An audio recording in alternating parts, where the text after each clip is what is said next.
to me. I want no better friend. I trust him now. I trust him when life's fleeting days shall end.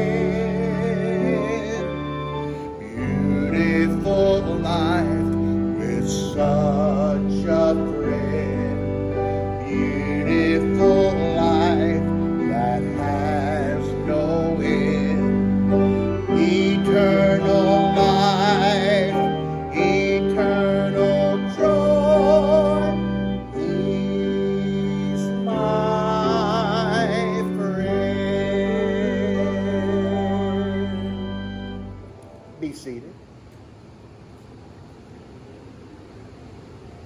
Mark chapter 5, verses 21 through 43.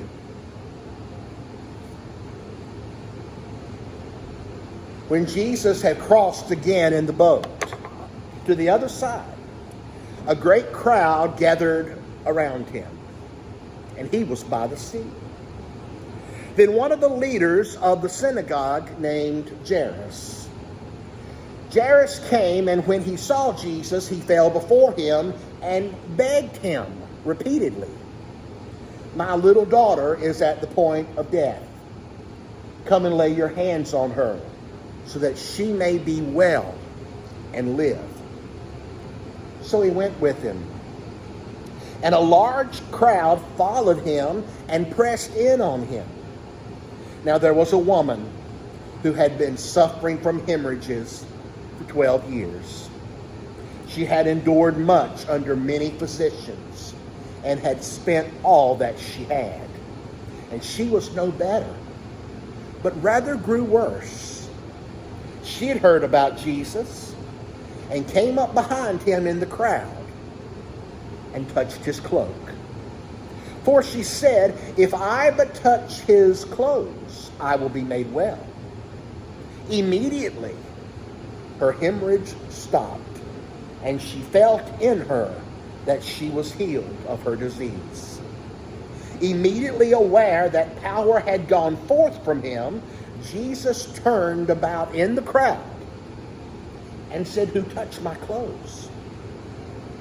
And his disciples said to him, "You see the crowd pressing in on you. How can you say, 'Who touched me?'" He looked all around to see who had done it.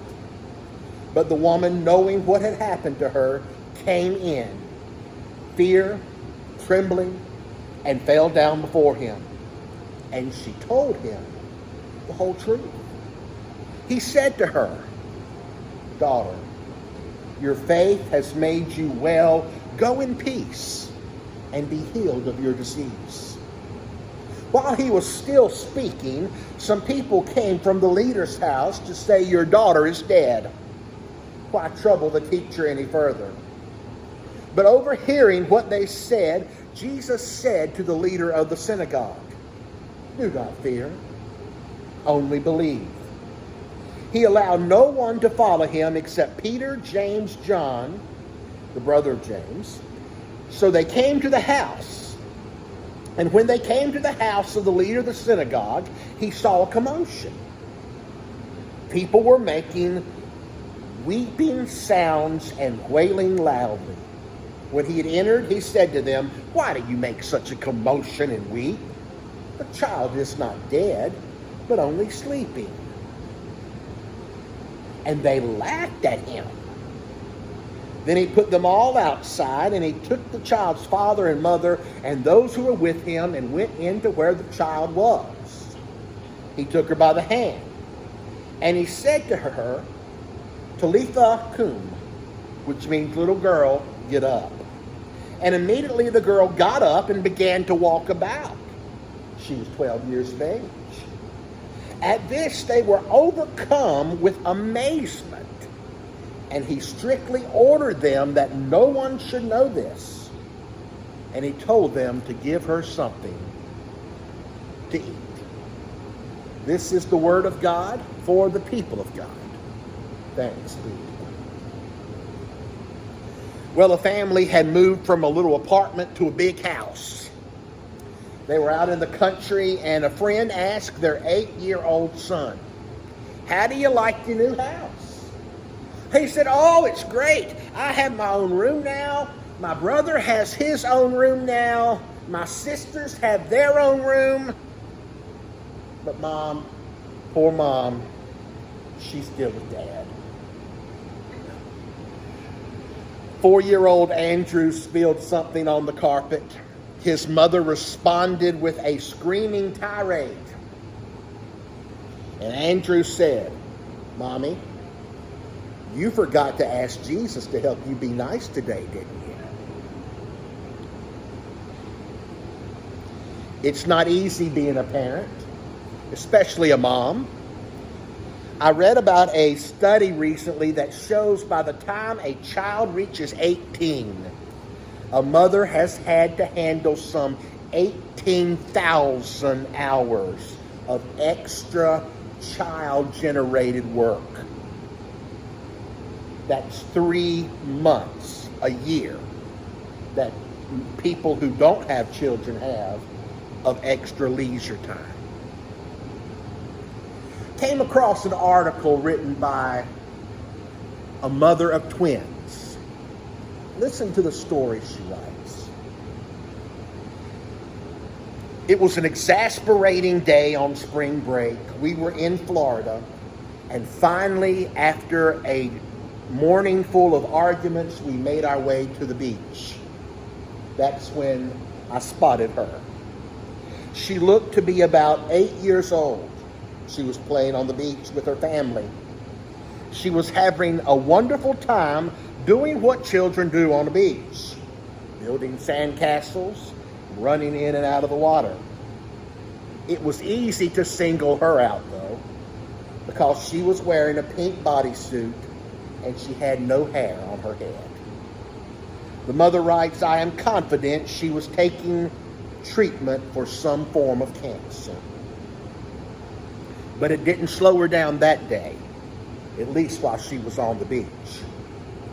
I watched her dad take her out into the waves to help her ride them.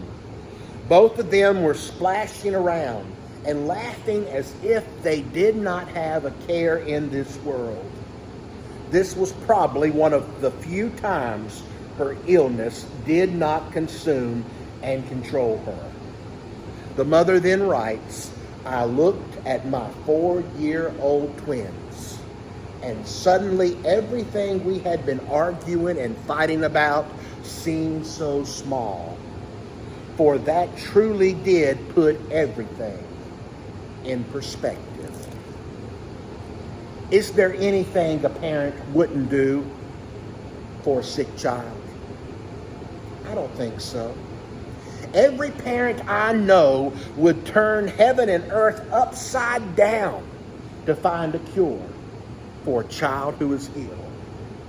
And that was the case with Jairus. Now, Jairus was well known throughout this portion of Galilee. And we don't know exactly where Jesus is, but he's around the Sea of Galilee, and he's been teaching. And into the crowd steps this man named Jairus. He was the leader at one of the local synagogues. Everyone probably knew him. He was a man who yielded considerable power. He was used to people asking him for things. He was used to people begging him. But on this day, the roles had been changed. On this day, he comes to Jesus. He falls before Jesus and begs Jesus. Mark uses the word begs. Actually, the Greeks, he continually begged Jesus to help him. You see, his little girl was sick and even at the point of death. So Jairus swallowed his pride and did the only thing he knew to do. He falls before Jesus and asks Jesus to help him. That must have shocked everybody in the crowd, because Jairus was one of the religious leaders. And already in Mark's gospel, the religious leaders have begun to turn on Jesus. They see that Jesus is not what they expect a Messiah to be. They're already trying to discredit him. And all of the crowd, I think, as they are seeing Jairus fall before Jesus, the crowd, I think, are thinking, now this man has a lot of nerve. He's a part of the group that's trying to silence this man, but the minute something happens to him, the minute he has a need, what does he do? He comes and he falls before Jesus. I suspect that many in the crowd that day expected Jesus to give Jairus a piece of his mind. Oh, now you need me, huh? Oh, now you want me to help you, now that you have no other option. Well, go find yourself some other healer. I think that's what the crowd expected. But that's not what Jesus did. To the surprise, I think, of everybody in that crowd, Jesus says to Jairus, let's go. Let's go. And Jairus must have had a big smile on his face at that moment, because he had heard what happens when Jesus touches someone who is sick. So I have a feeling Jairus is really wanting Jesus to walk really fast, and he's wanting to get back to his house as soon as he can. And then it happens. Jesus just stops. The crowd's coming, and Jairus is wanting Jesus to hurry up. And when Jesus stopped, I can almost picture Jairus, come on now, we're in a hurry. But Jesus said, hold on a minute, who touched me? Can you imagine what Jairus is thinking? There's all these people around, and you're asking who touched you? The disciples even thought it. Jesus, everybody's touching you. The crowd, it's so great. What do you mean? And Jesus said, no, this was different. This was different. I felt power leave me. I felt the touch of faith. And Jesus has stopped, and he's having this long conversation, and I think Jairus is panicking. He finally got to Jesus. He finally got Jesus to agree to go to his house, and now Jesus just stops. And Jesus says, who touched me? And here comes a woman. I imagine her head was covered. I imagine she was looking down. For 12 years, she has been suffering. For 12 years, she has been having a hemorrhaging problem. For her, that meant anything she touched became unclean. For her, that meant she had not been able to go to the temple. She had not even been able to go to the synagogue in 12 years. She's supposed to, when she sees someone come close, yell unclean. She can't touch them. Mark says that she has spent everything she had going to different doctors. But she didn't get any better. She was getting worse. One very interesting thing about this passage, Luke tells the same story. And Luke almost word for word tells the same story in Luke chapter 8. But Luke leaves out one sentence that Mark leaves in.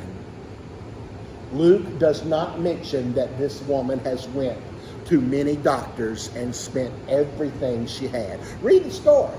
That is the only detail Luke leaves out. Anybody remember what Luke was? Luke was a doctor. I don't think Luke could bring himself to write those words, that she had been to all these doctors, spent everything she had, and not gotten better. So he leaves that verse out. But anyway, I digress. Jesus says, who touched me? And here she comes. Feebly, trembling. She says, it was me. And right there in front of everyone, She tells the whole story. She lets Jesus know everything that had been happening to her and how she knew. She just knew if she could just touch his clothes, she would be healed. Sure enough, she did, and she was healed. Now, I have a feeling, once again, that she's expecting a scolding. Because if she's unclean and she touches someone who's unclean, that person cannot go to the synagogue or the temple for 7 days. And I have a feeling she has heard this time and time again. What do you think you're doing touching that? What do you think you're doing touching this? No, you just go away. But that's not what Jesus said at all. The first word Jesus says to this woman, I think, is the key to the whole passage. If you write in your Bibles, I would do something with that word. He looks at her and he says, daughter, daughter, your faith has made you well. Go in peace. Well, now she's leaving and Jesus is back on his way to Jairus' house.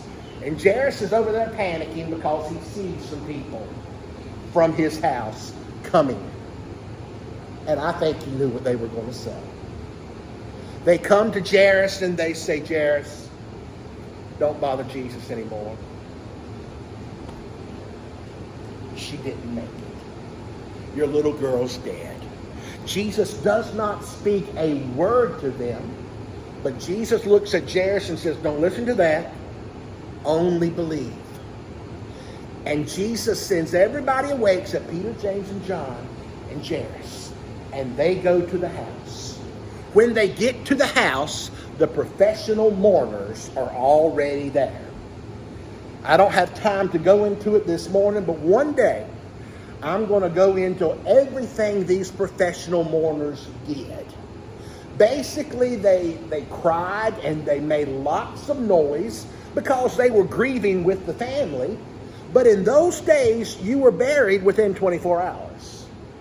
So it was very important to make sure that that person was not just in a coma, that that person was dead. Now, they were not nearly as sophisticated as our society as far as medical stuff goes. So they would make a lot of noise.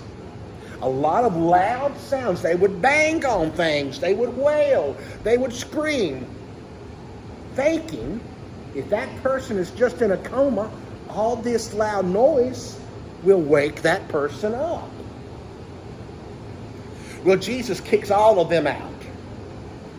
He goes into the room, just him, Peter, James, and John, and the parents. He touches this little girl. He says, get up. And she does. And then he says, give her something to eat. Why? Jesus is letting them know this is not some ghost. This is a real live girl. It's interesting the way Mark does this. This is very characteristic of Mark. 4 times in Mark's gospel, Mark will start one story, and then before he finishes that story, he'll start another story. Then he'll go back to the first story. So what Mark is doing here is he's weaving these 2 miracles together. And when you first look at these 2 stories, it may seem like they have nothing in common whatsoever. But they really do speak to us.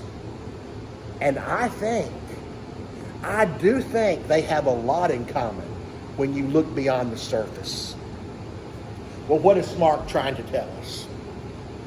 First of all, I think Mark is saying that we should reach out to Jesus when we are struggling.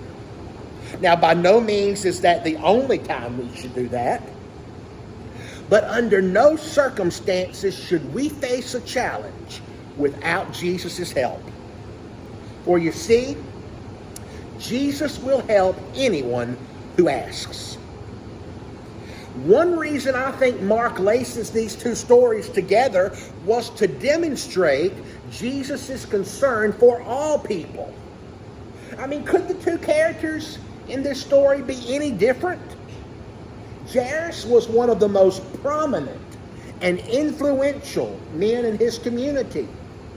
We don't even know the name of the woman who touched the hem of his garment. And I doubt that anybody in the crowd that day did.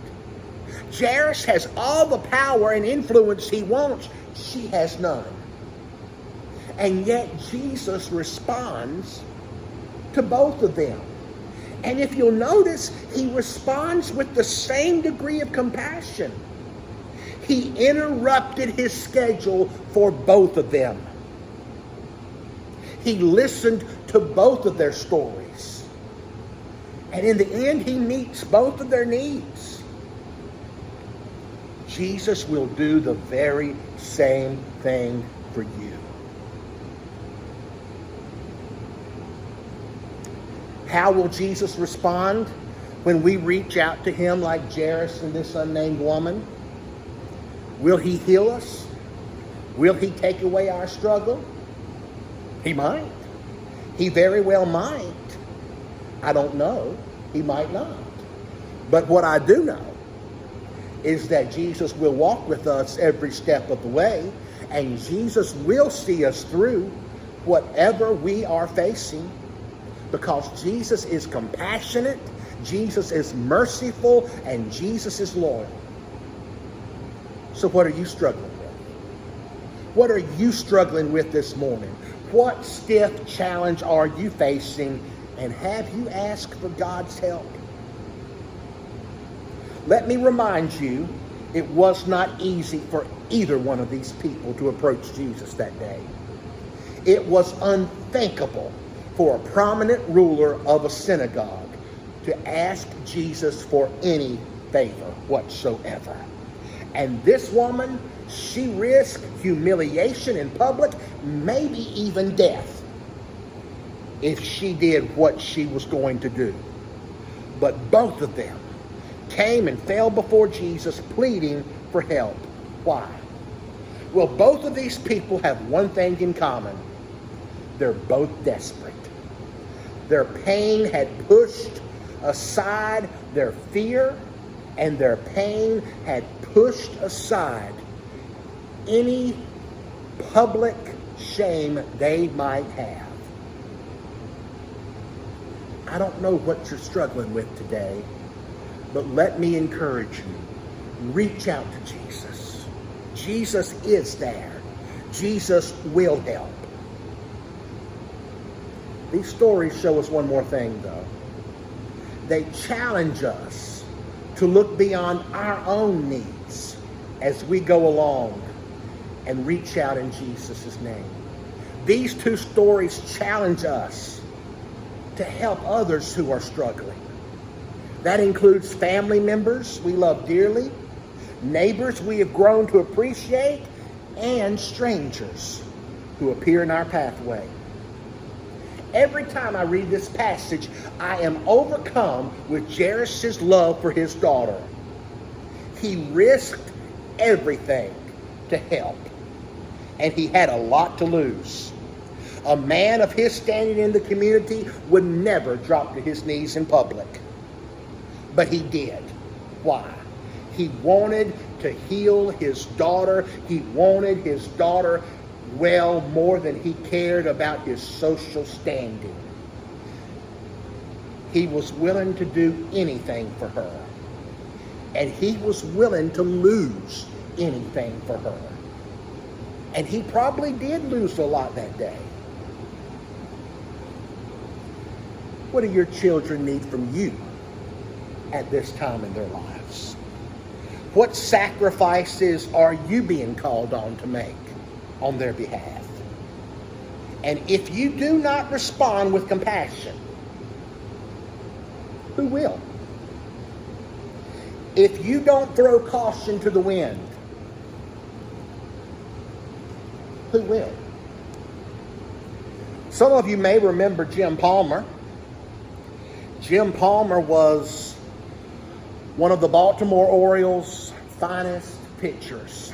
I know some of you are thinking, well, that doesn't mean he was that good of a pitcher to be one of the finest that the Baltimore Orioles ever had. But he was considered one of their finest. He holds the record at 268 for the most games won for the Baltimore Orioles. He was an American League All-Star 6 times. He won 4 Gold Gloves during his 19-year career.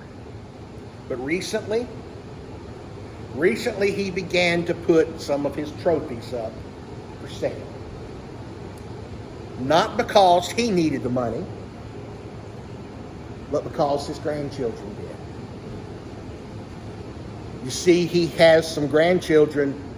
He wants to make sure that they go to college. So he's selling his trophies to make them a college fund. He also has an autistic stepson, and he wants to make sure that that son is taken care of. Are those trophies precious to him? Oh, yeah. But what's more precious to him? His children and his grandchildren. Did you notice what Jesus called that lady? Daughter. Was she his daughter? No. So why would he do such a thing? I think part of it had to do with what Jairus had just done. When Jairus comes to Jesus, Jairus is pleading on behalf of his daughter. Jairus is asking. Jairus is advocating. Jairus is begging someone to help his daughter. And I think Jesus then looks around when he says, "Who touched me?" And he sees this woman. He sees this woman, and she has no one standing beside of her. And she has no father who's going to advocate for her. In fact, she's all alone.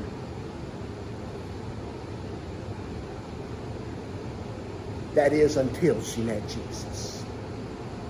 But once she met Jesus, everything changed.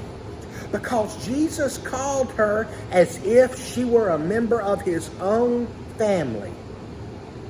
And I think in his eyes, this woman saw as much of love as Jesus saw for when he looked in Jairus' eyes for Jairus' little girl. Daughter. Who needs you to love them that much? Who needs you to love them just as much as if they were your own child? And what difference would it make if you did? How would it help them in their struggles? By the way, who did it for you? Who reached out to you as if you were a member of their family? When you needed an advocate, who stood up? What difference did it make for you? Maybe it's time to pass it forward. I have a sneaky suspicion this week you'll have an opportunity. This week you'll have an opportunity to see someone who's struggling. Someone who needs a family. Someone who needs someone to advocate for them. What will you do? What will you do?